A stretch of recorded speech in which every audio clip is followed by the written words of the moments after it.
Isang malakas sa palakpak sa Panginoon. Amen. Alam niyo po, maraming mga bagay sa buhay natin na ayaw natin, pero kailangan. May mga ganun ba kayo? Example na lang, yung gamot. Minsan ayaw mo yung lasa ng gamot, pero kailangan mo siya. Tama? Tama ba? Yung injection. Yan, injection, doktor. Minsan, sino dito mga takot sa injection? Yan, mga takot sa injection. Ayaw nyo, di ba? Pero kailangan i-inject, di ba? Okay? Minsan yung alarm clock mo, ayaw mo yung tunog ng alarm clock mo, pero kailangan mo siya. Di ba? Okay? Ano pa? Minsan yung pag-aaral, no? Minsan ayaw natin mag-aaral, pero kailangan mo siya. Yung sermon o payo ng magulang. Minsan yung trabaho, ayaw mo na magtrabaho, pero kailangan mo. Tama? Tama ba? Alam niyo po, maraming bagay po sa buhay natin ang ayaw natin, pero kailangan natin. Sabi mo sa katabi mo, kailangan mo yon. And minsan po, yung salita ng Diyos, ayaw mo, pero kailangan mo. Minsan, kung ano pa yung ayaw mo marinig, yun yung mas kailangan mo. Yun yung binibigay ni Lord. Kasi alam niya, yung mga bagay na minsan ayaw mo, pero dahil kailangan mo, alam ni Lord, kaya niya binibigay yun kasi yun ang babago sa buhay mo. And I believe ngayon, naniniwala po ako, this is not the typical message that you would like to hear. Hindi po ito yung mensahe na siguro pinunta nyo. Some of you here may be expecting a message that would really encourage them. Alam mo yun, may encourage sila, ma-uplift. No? But I believe this is, hindi ito yung parang gusto nyo message. Palagay ko ilan ba tayo ngayon dito? Siguro 80, 90? Siguro mga 26 lang ang mag-amen mamaya. Tapos 3 lang papalakpak. Ayan, tumatahimik na kayo, di ba? Okay. But I believe this is the message that you need this morning. Sino naniniwala yung message ngayon kailangan niya? Amen. So I've entitled this message, God Must Be First. Sabihin po natin, God must be first. Sa pamalakas, sabihin natin, God must be first. Now, our text today is found in Haggai, chapter 1, beginning with verse 1 to 15. And later, we'll be reading only a few verses. Siguro po, babasahin lang natin. Yung verses 5 hanggang 5 to 9. Okay? We'll be reading verses 5 to 9. Pero ang text po natin is chapter 1 to 15. So basically, verses 1 to 15. So basically, the whole chapter 1. Now, ang Haggai po ay isa sa mga pinaka-shortest book in the Bible. It only has 2 chapters. Okay? So, narinig ko nga, sabi ng isang pastor, kapag ka nagbasa ka daw ng Haggai, pwede ka na mag-status. Oh, natapos ko yung isang book ngayon. Wow, kasi 2 chapters lang eh. No? So, pwede mo ipagyabang, nakatapos ako ng Haggai. Okay? So, ang dami ko na sinabi, nahanap nyo na yung Haggai? Hindi pa, no? Yan. Ay, may Haggai pala.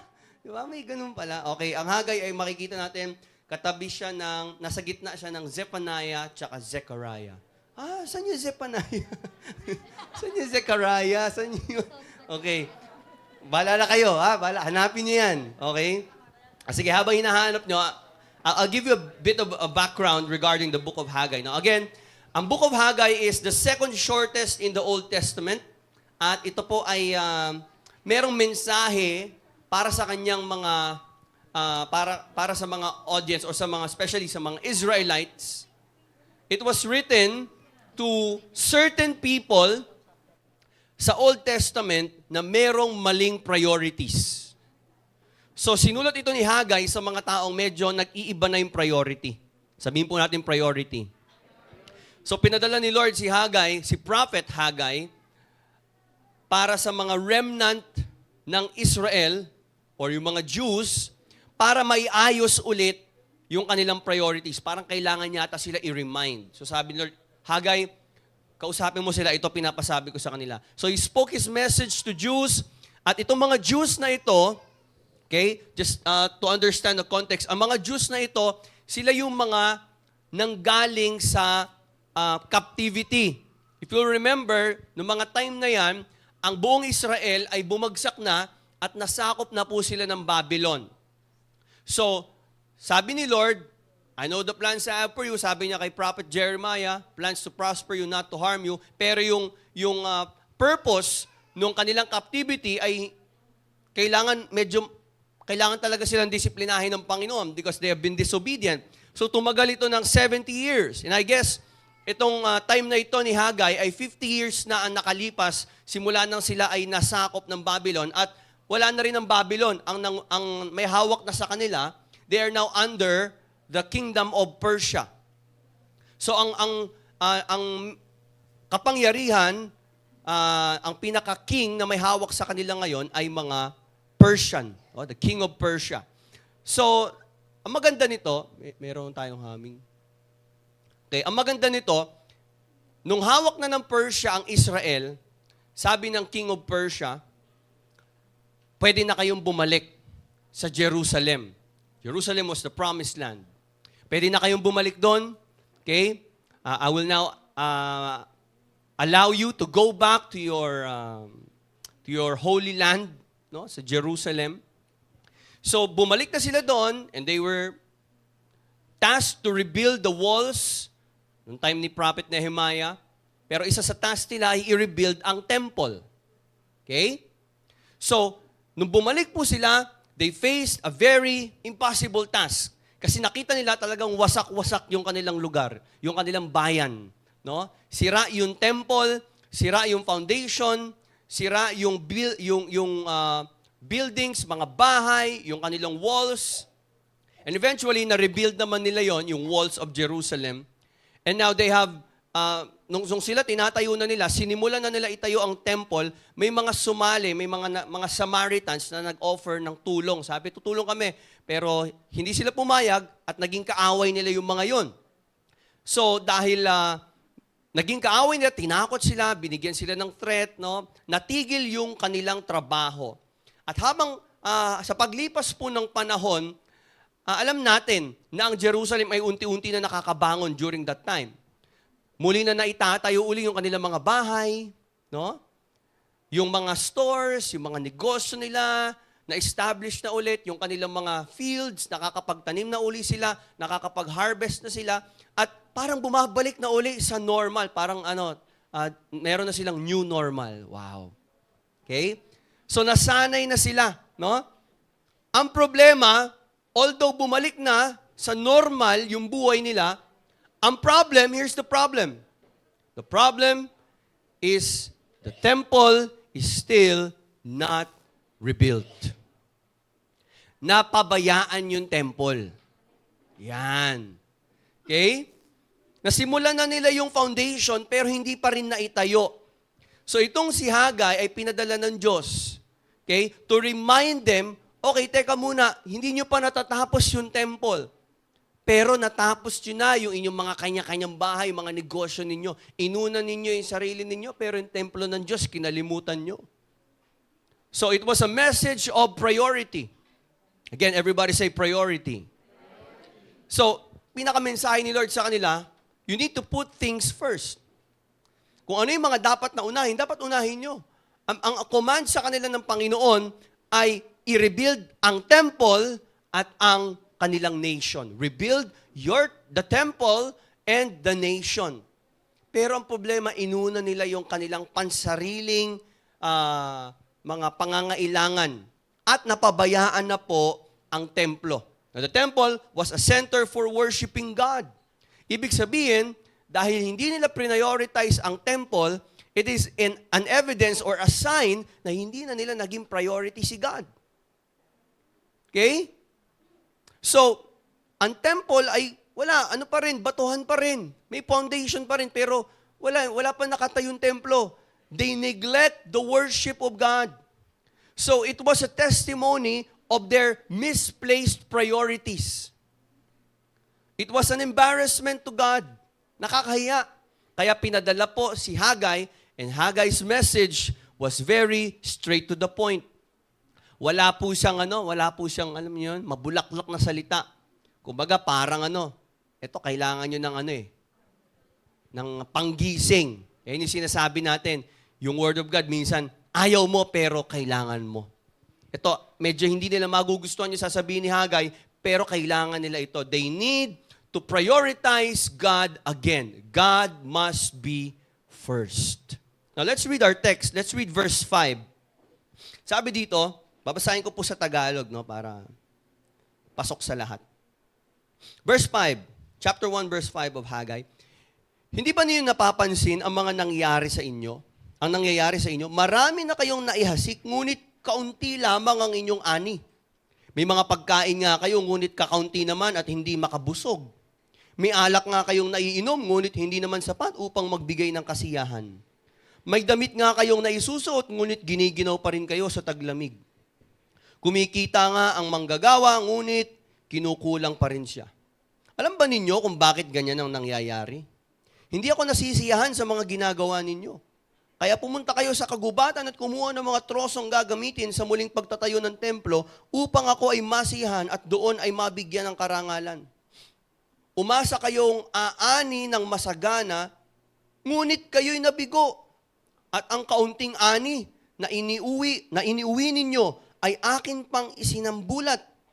Ginawa ko yan sa inyo sapagkat abalang-abala kayo sa pagpapaganda ng inyong mga bahay samantalang ang templo ko na aking tahanan ay pinabayaan ninyong wasak.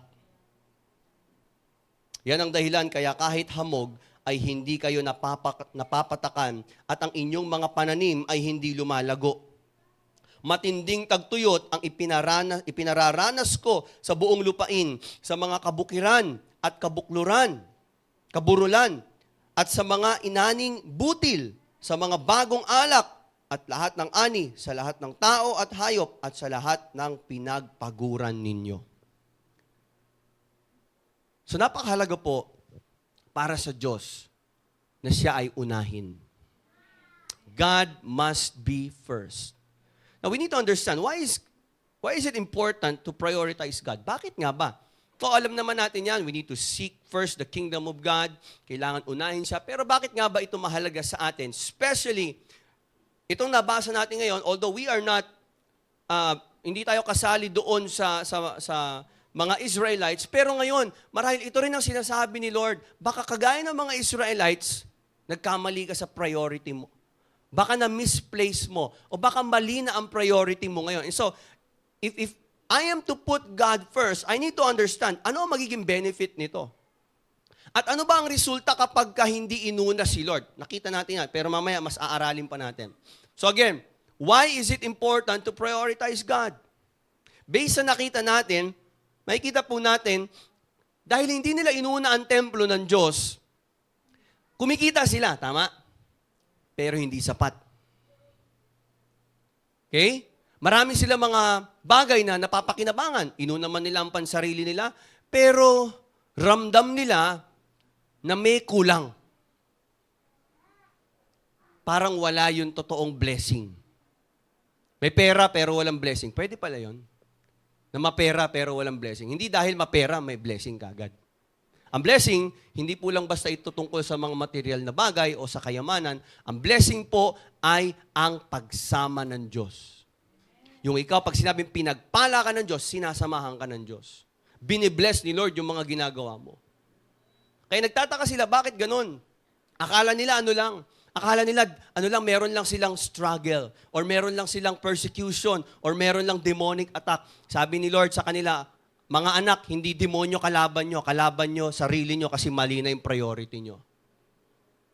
Mali din pala isisi mo lagi sa demonyo, no? Yung demonyo talaga eh. Inaatake tayo. Pero sabi ni Lord, hindi demonyo yan, anak. Yung priority mo, mali.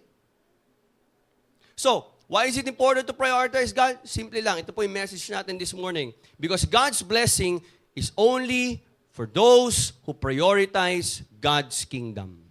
Ulitin ko po, ang blessing ni Lord ay para lang sa mga inuuna ang kanyang kaharian.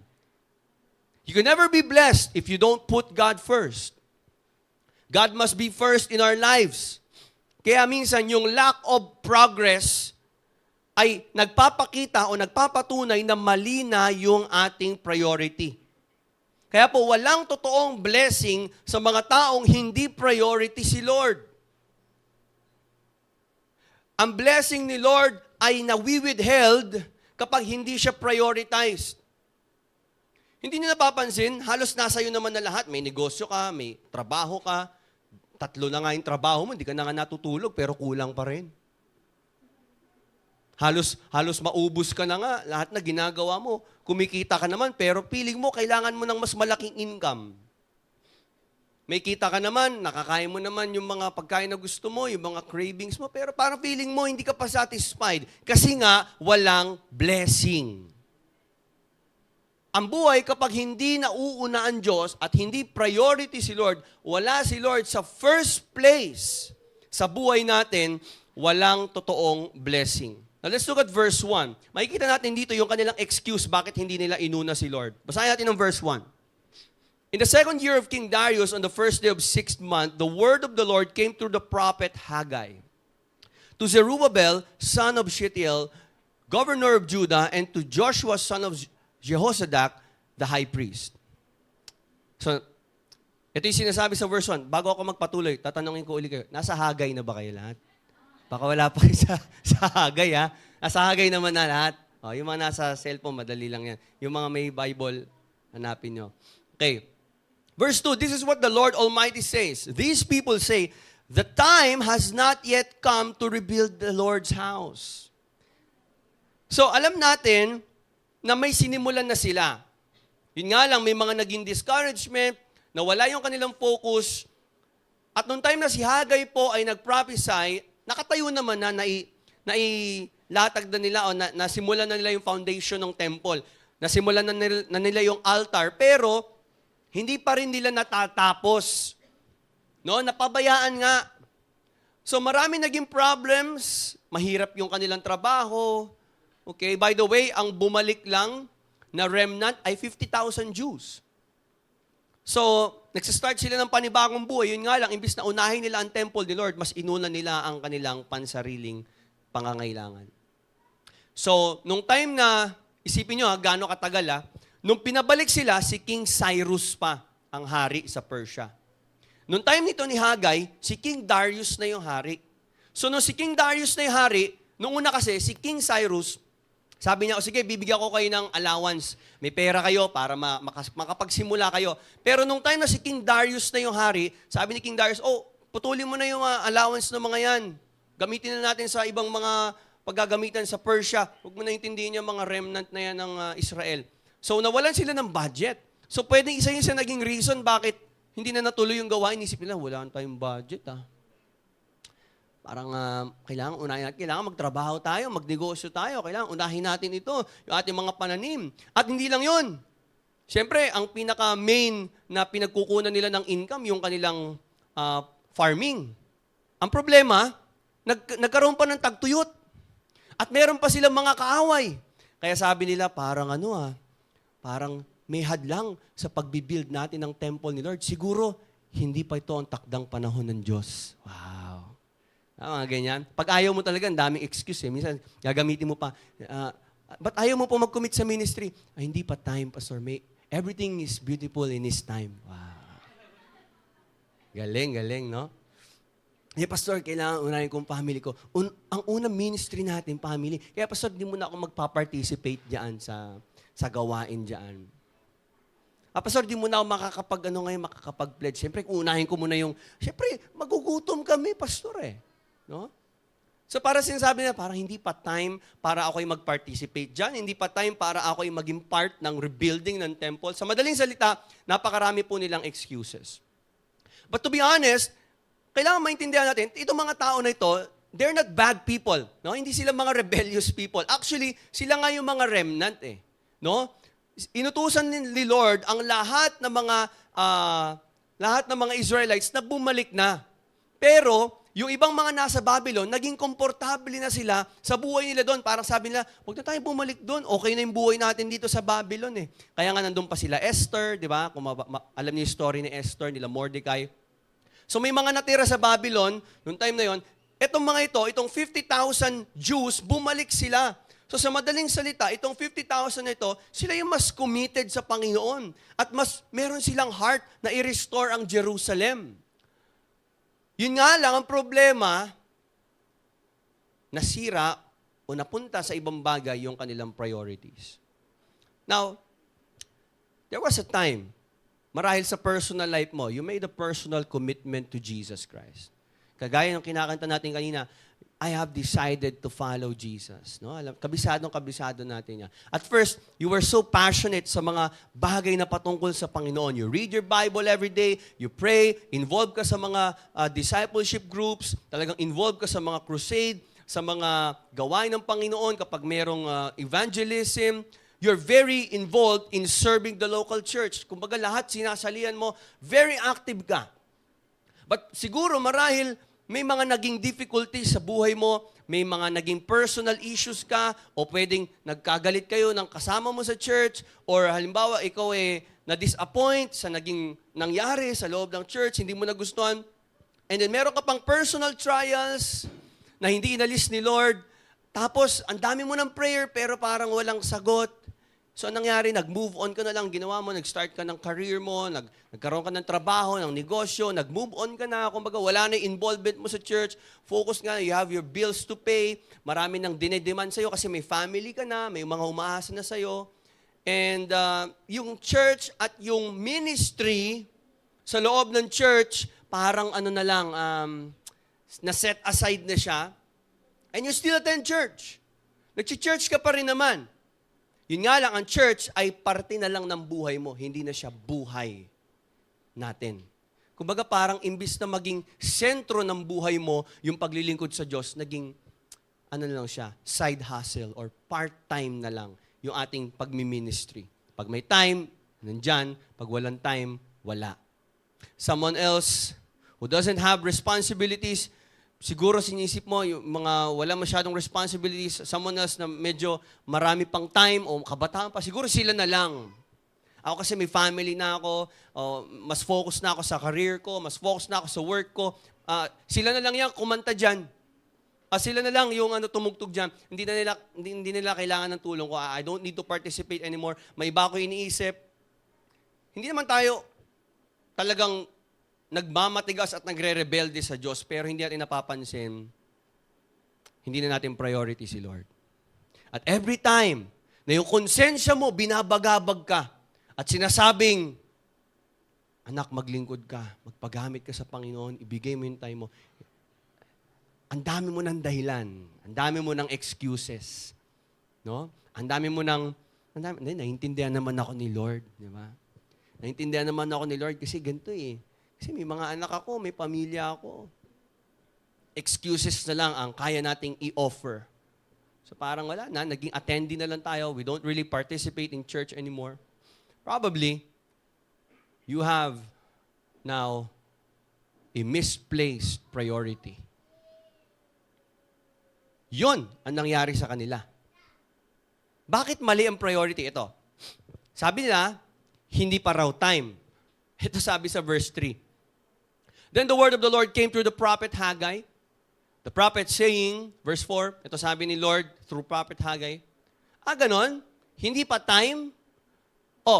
Kung hindi pa time pala i-rebuild ang aking templo, is it a time for you yourselves to dwell in your paneled houses while this house lies desolate? Sabi niya, ganun ba? Hindi ba time? So, ibig sabihin ito ay time para gumanda yung bahay nyo, tapos pabayaan nyo yung akin? Ganon, sabi ni Lord, para sarcastically. He was trying to say, ganon. So, hindi pa time para mag-serve sa akin, pero ang dami yung time sa ibang bagay. Ooh. Okay, kung di maka-amen, sabihin nyo, aray. Yeah. Okay, naiintindihan ko, wala talaga mag-amen this service to this Sunday. Okay? Pero totoo yun. It is the truth. God saw and heard their excuses. Makita ni Lord, okay. Pero sabi niya, ganun ba? Hindi pa pala time para i-rebuild ang temple ko. Pero, sa actions ninyo, sa totoo lang, kung real talk lang, sabi ni Lord, ang dami niyong time. Wala lang kayong binibigay para sa akin. Kasi nagawa mo yung gusto mong gawin. Nasunod mo yung layaw mo. Naabot mo yung mga pangarap mo, yung mga goals mo. Yun nga lang, napabayaan mo yung mga pangako mo sa akin. And this temple lied to ruins, sabi ni Lord. Pastor, kasalanan po ba ang mangarap? Wow, grabe, no? Pastor, kasalanan ba kung gusto kong gumanda ang buhay ko? Diba? May mga ganun eh. Kasalanan ba magtrabaho, Pastor? May pangangailangan kami, oh. Bakit pakakainin mo ba kami? Hindi nga kayo namimigay ng ulam eh. Ba? Bakit, Pastor? Ikaw ba magpapaaral sa mga anak ko? Ba't gusto mo kami mag-serve dyan? Ayaw mo kami magtrabaho? Hindi. Kapatid, hindi problema yung umasenso ang buhay. Hindi masama magtrabaho, hindi masamang yumaman. Kung payamanin ka ng Diyos, umasenso ka, maganda yon. Ang problema, napabayaan mo ang ministry mo sa Panginoon.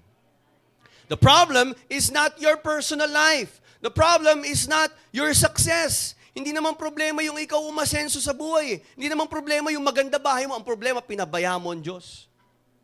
Pinabayaan mo yung pangako mo, yung commitment mo na sinabi mo maglilingkod ka sa Kanya. At lagi mong kinakanta, I have decided to follow Jesus, no turning back. Pero lagi ka nag-turn back. Ano yung back to back? Hindi masama na tayo umasenso na unahin natin yung ating pangangailangan. Ang masama, inuuna mo yung pangangailangan mo pero pinapabayaan mo ang pangangailangan ng mga bagay na patungkol sa gawain ng Diyos.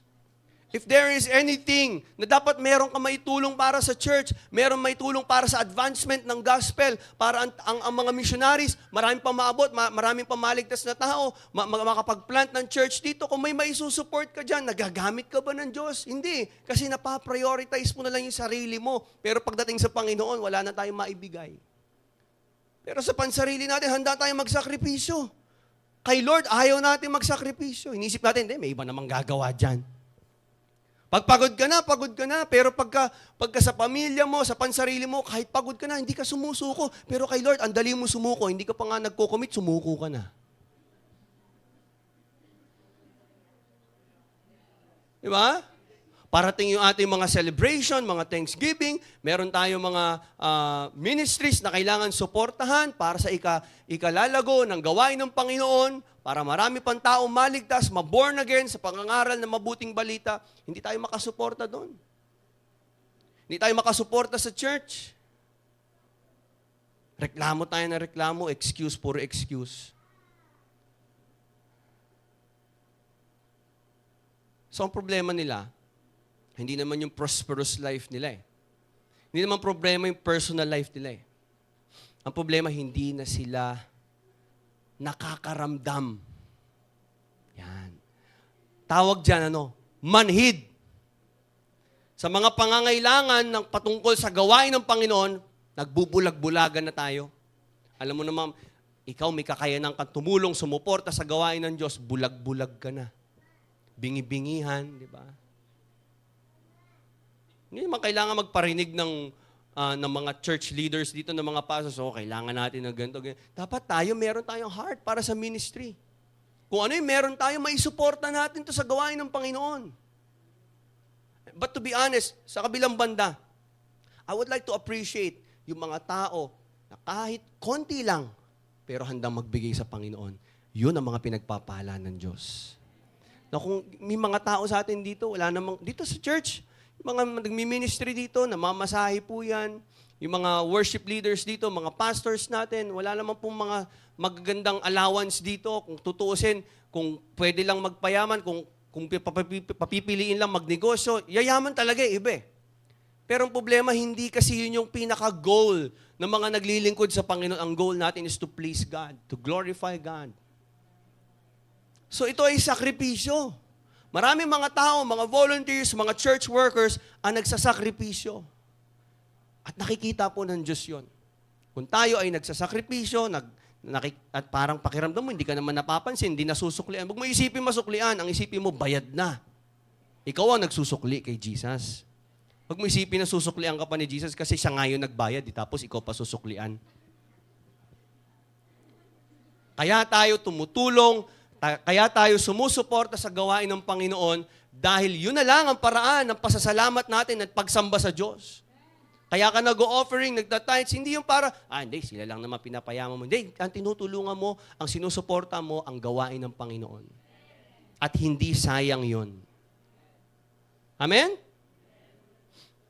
So put God first. Now, verse 5. Now this is what the Lord Almighty says. Give careful thought to your ways. Sa ibang translation, consider your ways. Ang sinasabi niya na consider your ways, sabi niya, tingnan mo nga yung buhay mo ngayon. Tingnan nyo nga yung kalagayan nyo ngayon. Yan sinasabi ni Hagay. Tingnan mo yung katabi mo. Yan. Tingnan mo yung buhay niyan. Ganda, di ba? Oo, maganda. Okay lang. Sakto lang, no? O tingnan mo yung sarili mo ngayon. Tingnan mo yung sarili mo. Paano yun? Paano mo titingnan? Manalamin ka, parang ganon. Tingnan mo yung buhay mo ngayon. Sabi ni God sa mga Israelites, tingnan nyo yung buhay nyo ngayon. Consider your ways. Ganyan ba talagang gusto nyong buhay? Pansinin nyo to. Ano sinabi dito ng Diyos sa verse 5? Hindi ba ninyo napapansin ang mga nangyayari sa inyo? Marami kayo nayasik, ngunit kaunti lamang ang inyong ani. You have planted much, but harvested little. You eat, but never have enough. Tingnan nyo, kumakain naman kayo, hindi kayo nabubusog. Pastor, matakaw kasi yung... Hindi, iba yon. Ang tinutukoy doon, walang satisfaction. Ibig sabihin, sa kanya naman lahat, pero hindi totoong sumasaya yung buhay. Hindi na ba napapansin yun? May trabaho ka naman, di ba? Sakto naman yung pera mo talaga eh. Pero ramdam mong kulang. May problema pag ganun. Ang lakas mo naman kumita eh. Pero ba't kinakapos? Yun yung sinasabi dito ni Prophet Haggai. May alak kayong nainom, ngunit hindi naman sapat upang magbigay ng kasiyahan. Sa madaling salita, inuuna nyo, the more na inuuna nyo yung sarili nyo, nagpapagod kayo, inuubos nyo yung lakas nyo para sa pansarili ninyo habang kinakalimutan nyo yung Panginoon. Habang nagpapatuloy kayo dyan, mas lalong kumukonte yung inyong inaani. Mas lalong kumukonte yung inyong napapala. Kasi nga naman, ang dapat inuuna yung mga bagay na tungkol sa Diyos. Ang dapat unahin ay ang mga bagay na patungkol sa Diyos. Prioritize the things of God. Ang dami nyo tinanim. Ang dami nyo ininvest. Konti lang yung, ang dami mo diniposit, konti na withdraw mo. Alam mo yun? Ngayon, magdi-December, inahabangan natin yung 13-month pay, yung bonus. Meron ka ngayon 31,000, tapos utang mo 32,000, abunado pa. Problema yan, kapatid. Hindi na normal yan. Kaya tuloy iba, nag-e-enjoy, di ba? Ikaw wala, magbabayad ka lang ng utang. Hindi pa sumpa yun.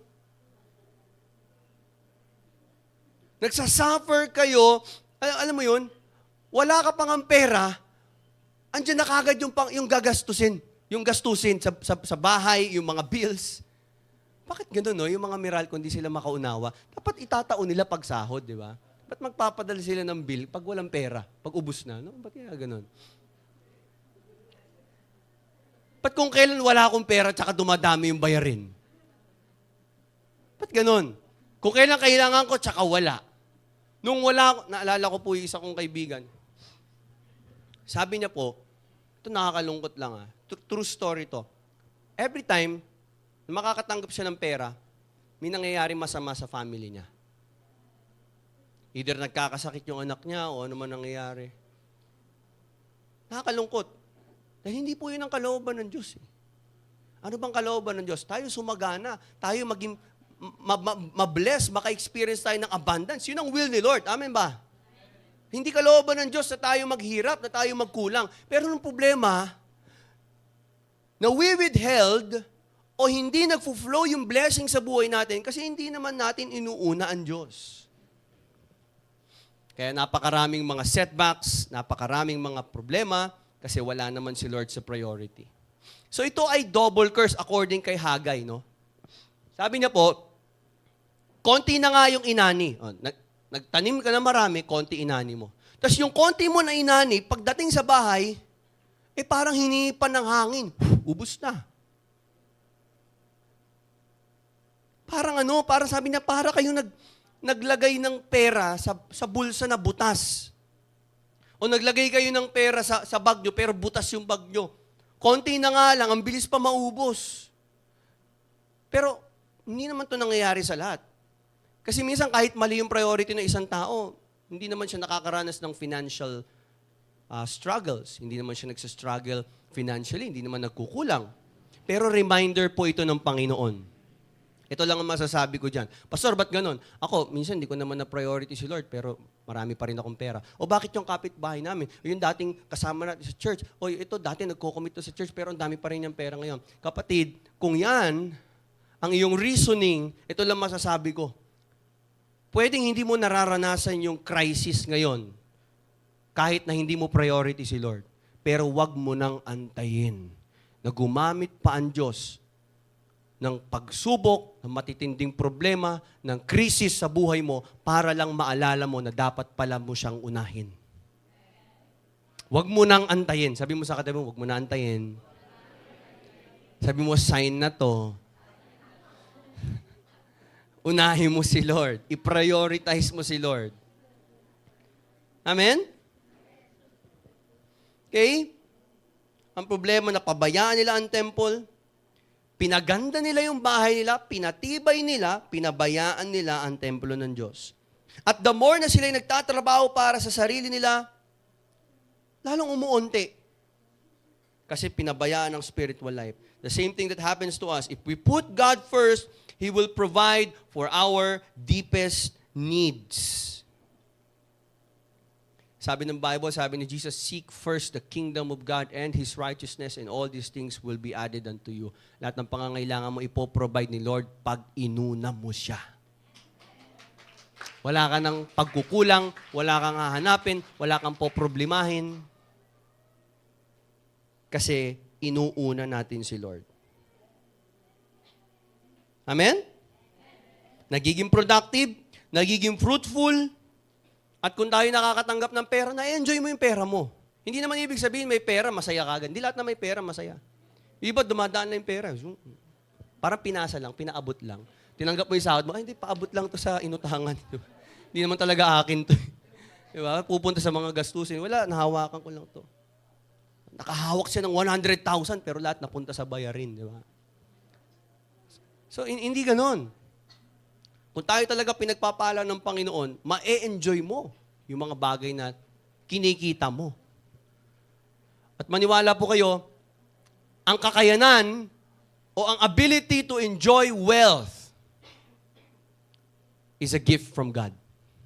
Regalo ng Diyos yun. Kaya kahit may pera ka, kung hindi mo na-enjoy, hingi mo sa Lord, Lord, anong problema? Anong mali sa akin? Anong kailangan ko ayusin? Lord, baka nalalayo na ako ng landas. Amen? So napakahalaga po nito that we understand God must be put first. Verse 7. So this is what the Lord Almighty says. Give careful thought to your ways. Ito na sabi ni Lord. They need to work to rebuild the temple. Sabi niya, okay, nakita niyo na yung buhay niyo. Itong dapat niyong gawin.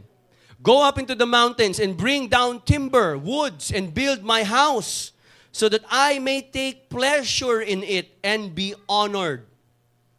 Sabi ni Lord, tapos na kayo sa bahay nyo. Nakita nyo resulta ng buhay nyo nung inuuna yung sarili nyo. Pinabayaan nyo yung mga pinapagawa ko sa inyo. Pinabayaan mo yung calling mo. Pinabayaan mo yung ministry mo. Hindi mo pinagbuti. May pinapagawa ko sa iyo. Ibang ginawa mo. Kaya nakaka-stress ang buhay kasi yung mga hindi naman pinapagawa ni Lord, yun ang inuuna natin. Magiging madali at peaceful ang buhay pag yung inuuna mo, yung pinapauna ni Lord. Amen? Naalala ko, nagkakaroon ng debate. Ano ba ang dapat unahin pag magluluto ng tinola? O ng adobo? Diba, nag-aaway-aaway sila dyan. Pero sabi nila, kanya-kanya daw yan. Pero kay Lord, kailangan unahin mo yung pinapauna niya. Kailangan unahin mo kung ano yung dapat i-priority mo. Yung gawain ng Panginoon, yung mga bagay na patungkol sa Diyos. Why? Sabi ni Lord, so that I may take pleasure in it. para ma-please naman ako. Kasi inuna nyo na i-please yung sarili ninyo eh. This time, it's my turn. Subukan nyo naman, ako i-please nyo. Tingnan ko lang kung di ko kayo pagpalain. Makikita nyo ang pagpapala ng Diyos pag ang buhay nyo, meron desire to please God, to honor God. Sabi niya, you expected much, verse 9, but see, it turned out to be little. What you brought home, I blew away.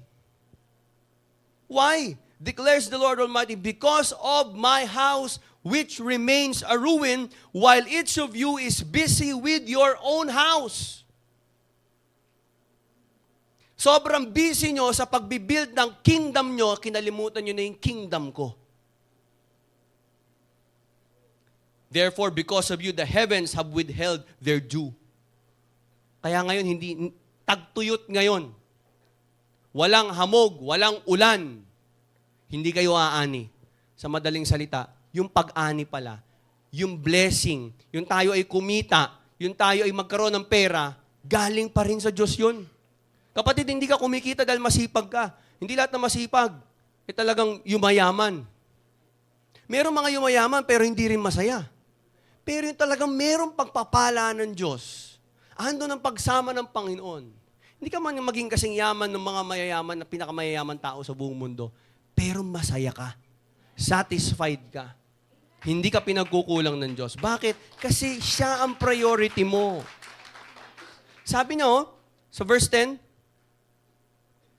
nag-withheld ako. Sabi niya, ako yun. Iniisip niyo, demonyo may gawa nun, kaya hindi kayo umaani, may curse. Hindi. Ako gumawa nun. Bakit? Para naman maalala niyo ako. Para mapapakita ako sa inyo, para maintindihan niyo na ang pag-asenso ng buhay, ang pagganda ng buhay, sa akin nakasalalay. Hindi niyo hawak ang buhay ninyo. Gusto niyo umasenso, unahin niyo ako. Sabi na dito, I called for a drought on the fields and the mountains, on the grain, the new wine, the olive oil, and everything else on the ground produces on people and livestock and all the labor of your hands. Walang blessing sa mga bagay na ginagawa ng kamay natin. Trabaho tayo ng trabaho, napapagod ka lang, pero umaasenso ba? Hindi. Dahil hindi natin inuuna ang Diyos. So God called them to work. God is calling now this remnant, itong mga Jews na ito, again, balik kayo sa pinapagawa ko. Unahin nyo ang dapat nyo unahin. Prioritize rebuilding my temple. Kaya sabi na dito, instead of working for your own kingdom, prioritize my kingdom. It's my turn. Build God's temple.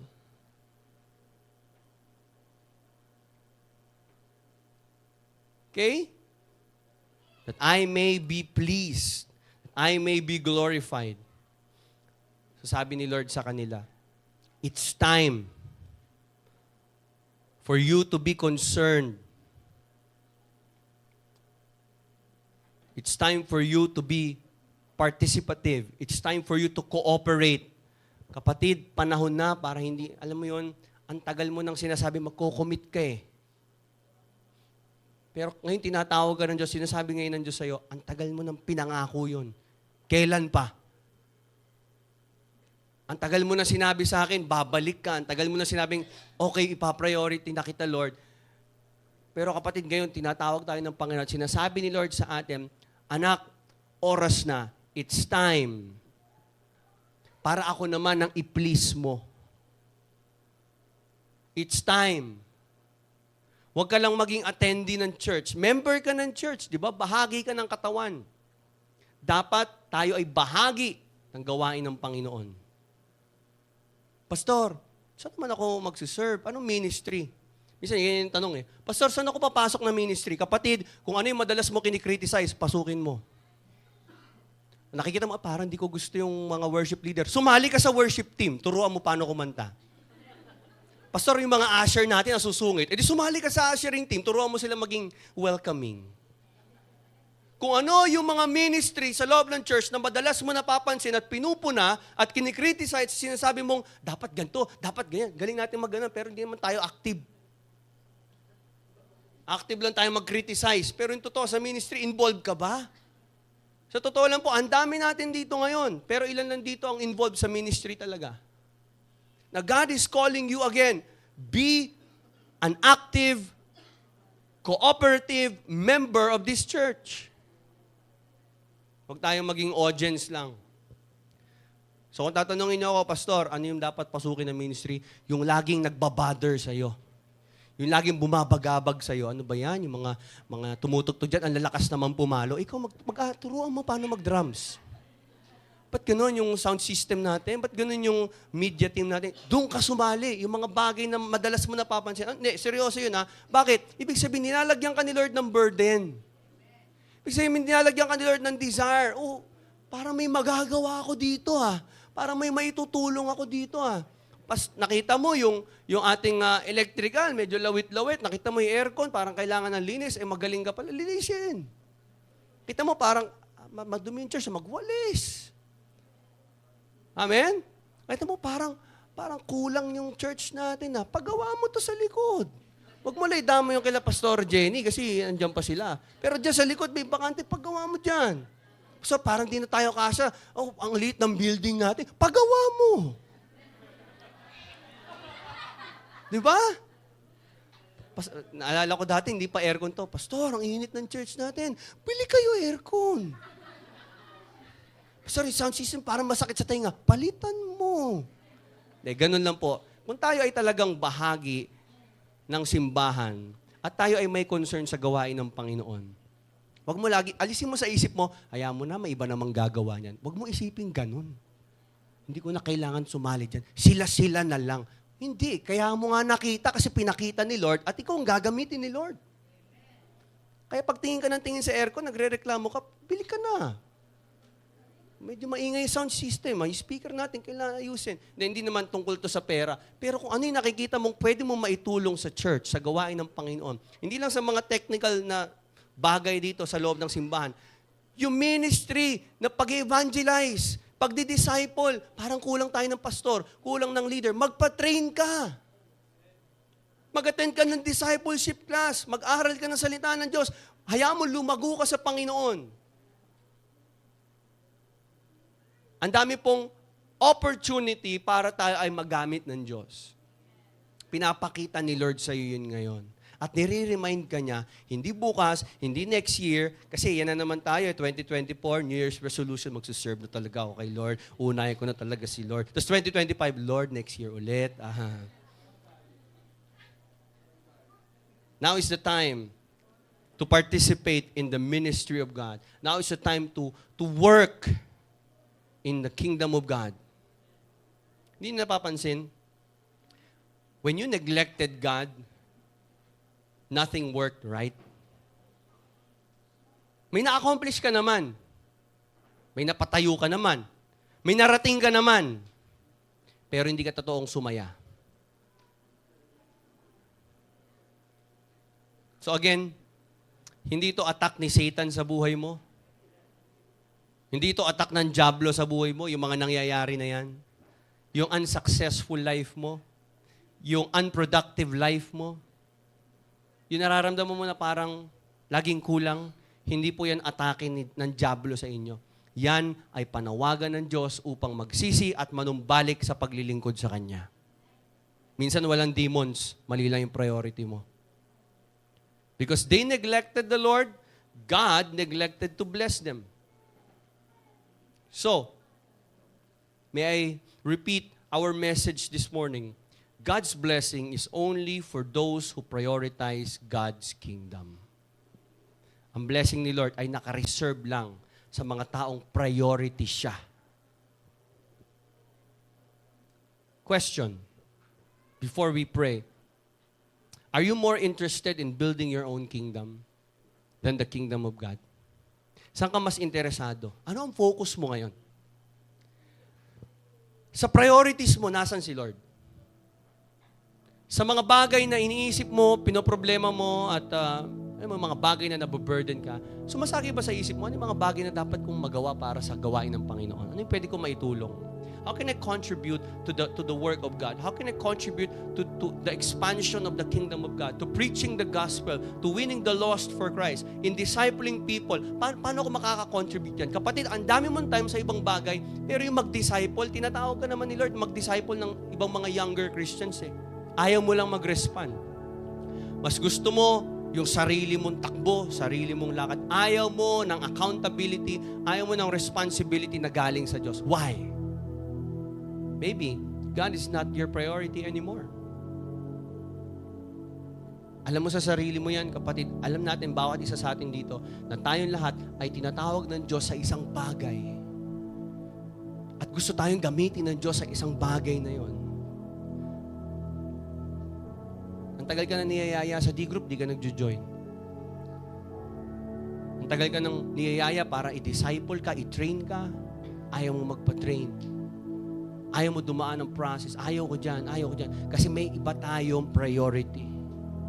Now again, ano ang concern mo? Ano ang priority mo? Kingdom mo o kingdom ni Lord? Pastor, hindi ba pwede unahin ko muna ito? Pag nagkaroon ako ng magandang bahay, nakapagpatayo na ako, nakabili na kami ng kotse, naging successful na ako, tsaka na ako maglilingkod. Kapatid, kung ngayon pa lang, na wala ka pa ng mga sinasabi mong pangarap mo na successful life, hindi ka na makapaglingkod sa Diyos. Paano kapag may business ka na, may negosyo ka na, successful na ang buhay mo, baka mas lalo mo na makalimutan ng Diyos. Kung sinasabi mo na sa mga susunod na panahon, tsaka ka na maglilingkod, paano ko sabihin ko sa iyo, kapatid, paano kung hindi na dumating yung panahon na yun? At ito na lang, yung panawagan sa iyo ng Panginoon. At sinasabi niya, anak, maglingkod ka, mag-serve ka uli sa akin, magpagamit ka. Prioritize God's kingdom. God is calling you back again to put Him first. Alisin nyo na sa isip nyo, tanggalin nyo na yun. Marami namang gagawa niyan. Marami naman sila dyan. Nakikita mo may pangangailangan yung simbahan, tinitiis mo. Nakikita mo may kakulangan dito sa department na ito. May nakikita kang kakulangan dito sa team na ito, sa grupo na ito, sa leadership nito. Punan mo. Participate in the kingdom of God. Join in the ministry. So I know, lahat tayo kinakausap ng banal na spirito ngayon. Pastor, hindi mo magaling kumanta, wala akong masyadong talent. Anything na pwede mo maitulong, magawa mo para sa Panginoon, magawa mo upang makapaglingkod ka sa Diyos, gawin mo. You can approach me, lapit kayo sa mga pastors natin dito, sa mga leaders natin, and Pastor, kailangan ba natin sa ushering team? Gusto ko mag-join. Pastor, kailangan ba natin dito? Pastor, yung kisame, ayusin ko yung ilaw, marunong ko mag-ayos niyan, marunong ko mag-electrician. Pastor, ayusin ko ito, ayusin ko yan. Mga nakikita natin na pwede nating punan natin. Tapos na yung mga araw na inuna mo yung sarili mo eh. Sinasabi ni Lord ngayon sa'yo, unahin mo naman ako. Unahin mo ako, i-prioritize mo ako. Inuna mo yung relationship mo, ako naman ngayon. Inuna mo yung pamilya mo, ako naman ngayon. Inuna mo yung pangarap mo, ako naman ngayon. At patutunayan sa'yo ng Diyos na kapag inuna mo siya, listen carefully, patutunayan ni Lord sa atin ngayon, kapag siya ang inuna mo, hindi ka niya malilimutan. Uunahin ka rin niya. He will not neglect blessing you. He will not neglect making you successful. He will not neglect giving victories sa lahat ng mga troubles, ng battles mo sa buhay mo. Just put God first. And why do we need to put God first? Remember, lahat ng first, yun ang Diyos mo. Kaya si God ang dapat first. Kasi kapag iba na ang nagiging first, pag yun na ang priority mo, that's your God. So, sino ngayon ang first sa buhay mo? Sino ngayon ang priority mo sa buhay mo? Kung sino ang nasa first place, kung sino yung nasa tuktok, kung sino yung lagi mo iniisip, yung lagi mong concern, yun ang Diyos mo. You make God your number one if He is really your God. Let's pray. Dear God, Heavenly Father, salamat po for reminding us your message this morning that we are to put you first. We are to prioritize your ministry, your kingdom. Lord, patawad, Panginoon, kung naging mali ang mga priorities namin. Lord, forgive us, Lord God, kung nadidistract kami at mas marami kaming time sa ibang bagay. Mas marami kaming time sa mga kaibigan, sa pamilya. Pero wala kaming time mag-pray, wala kaming time magbasa ng Bible. Panginoon, we repent. We ask forgiveness, O God. Panginoon, lumalapit po kami. And right now, just like the people of Israel, yung mga remnant, Panginoon, after na narinig nila ang salita mo through Prophet Haggai, in just 23 days, they obeyed and they start rebuilding the temple. Nagsimula sila magtrabaho. Hindi sila nagpatumpik-tumpik, hindi sila nagdalawang isip. Sumunod po sila. Because they feared you and they want to honor you and please you. Panginoon, narito kami and we also have the same desire to please you and honor you sa aming mga buhay. Gusto po namin maparangalan kayo. And so, Father, I pray each one of us here, tulungan niyo po ang bawat isa na narito na masunod ang kalooban mo, na maging priority ka po nila, maging priority ka namin, ang bawat isa sa aming Panginoon. Ikaw ang maging number one concern namin sa buhay namin. Because we believe if we seek first your kingdom and your righteousness, all the things that we are worrying about, lahat ng mga bagay na inaalala namin, ito po'y inyong ipoprovide. Yung mga bagay na alam namin, wala kaming kakayanan na makamtan at makuha, ito po'y ibibigay nyo sa amin, i-reward mo sa amin dahil inuna ka namin. Naniniwala kami, Panginoon, na ikaw ang Diyos na may pag-ibig, may pakialam, naiintindihan mo yung aming mga pangangailangan. And so, God, Lord, we will take a step of faith. Kami po ay mananampalataya at maniniwala. Gagawa kami ng mabigat na desisyon, ng mga sakripisyo para maging una, maging priority namin ang gawain mo. And we trust you, O God, na kapag inuna namin ang iyong kaharian, hindi mo pababayaan ang pamilya namin, hindi mo pababayaan ang aming finances, hindi mo pababayaan ang aming negosyo. Lord, forgive us kung minsan inuuna namin ang ibang bagay instead na sumamba sa'yo. Lord, forgive us kung minsan yung Sunday hindi po namin maibigay. Lord, nadidistract kami na maraming bagay kung saan kami nagpupunta, kung saan kami na ibang bagay na pa-priority namin. Forgive us, Lord God, sa mga pagkukulang po namin. Lord, we are sorry and we are repenting and we are asking forgiveness, O God, kung mas inuuna namin yung pansarili namin pleasure kaysa ang maparangalan ka, ma-please ka sa araw ng linggo. Hindi lang po yun, Lord, sa araw-araw na buhay namin. Forgive us, Lord God, kung hindi ka na po namin priority. But I believe right now, binago mo ang puso namin. Magmula ngayon, Panginoon, we are committing our life once again to serve you and to commit to your kingdom. Yun po ang desire namin. Salamat, Panginoon, sa banal na Espiritu. In every day of our lives, tulungan niyo po kami sa bawat desisyon ng aming buhay na ikaw ang maging priority namin. To you all the glory, honor, and praises in Jesus' name. Amen and amen. Palakpakan natin ng Panginoon. Sabi mo sa katabi mo, God must be first.